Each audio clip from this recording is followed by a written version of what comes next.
Oh no, okay. A lovely custom carbon bit of Phoenix gold. This is the 1000.2. This is the PCB. We actually have kind of a dual mono setup here. We have an individual power supply per channel. We have the transformer and the rail inductor for one channel over this side. Then these copper jumper bars transfer the power coming in from the terminal to the other channel's power supply, where we've got another transformer and rail inductor. All of the power devices are underneath these heat sinks with these fans. And at the front here we have some preamp circuitry, etc., and each drive circuit for each channel. Now it does look like this one's had some work done on it before. You can see some solder on this drive transistor here.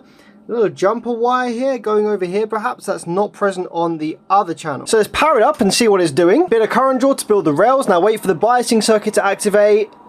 There it is, 3 amps idle. So on the right channel we have a nice clean sine wave, looks good. On the left channel however, we only have half a sine wave, we're missing the top half. Now there's two places that issue can be. It can either be in the drive circuit for this channel, or it can be in the preamp side. Now the first thing to check is the preamp side, because if you see that weird waveform anywhere in the preamp, then it's a preamp fault and it's not a drive circuit issue. So let's first of all check to see if that wave is clean throughout the entire preamp. Looks like we've got a pair of preamp circuits here, one for each channel. These are identical circuits, so we're going to have one for each channel. Let's just start by looking at the sine waves on these op amps. And I'm going to remove the RCA from the good channel just so we know which one of those circuits is the bad channel. Alright, it's this top one. You can see we've got a sine wave coming into the op amp here. And let's check the one next to it.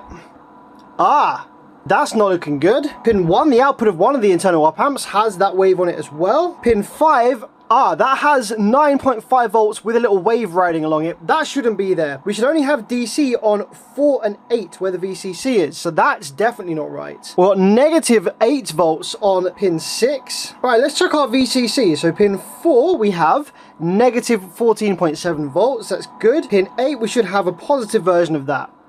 There's nothing there. We don't have our positive supply voltage for this op amp. Now because each channel has its own power supply, it probably has its own auxiliary supplies for the preamp circuits as well. So if there's an issue with the auxiliary supply for positive 15 volts VCC on this channel, it won't affect the output on the other channel. In fact, let's have a quick look at the op amp down here for the working channel. Yeah, look, positive 14.6. So we have auxiliary supply for this preamp circuit for the working channel, but not for this channel. Let's trace back from this op amp and see where it's supposed to originate from. We have this smoothing capacitor, we have this resistor that actually looks a bit burnt, so we have nothing on this side of it, but on this side of it we do have our 14.6. So the reason we're not got our supply voltage is because this 10 ohm resistor is burnt. Now the thing is, resistors don't just burn by themselves like that. Something drew excessive current through the resistor, so either this op amp is faulty or something got inside the PCB here, like a little wire strand, and shorted that out, but has now vacated. I've checked for shorts to ground on pin 8 and there is none, so I'm going to remove and replace this 10 ohm resistor first and see if it burns again or see if it fixes the issue.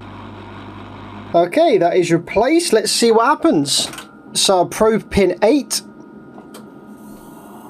Oh no, okay. So even though I checked there was no shorts before, that little burst of current seems to have made the short lower resistance, and now we have a short across this capacitor. I suspect this is probably the issue, reason being we don't have ground on any of the other pins of this op amp, so this is probably going to be fine. So with the cap removed, you can see we have output side ground on this side, but now we have no more shorts to output side ground on this side. So yeah, it was just the cap. Alright, so with the resistor replaced again and a brand new capacitor, and I matched up the spec with the other channel. That's the beauty of having multi-channel amplifiers. You can just take a working part from there, measure the capacitance and check it and match it. Let's check that again.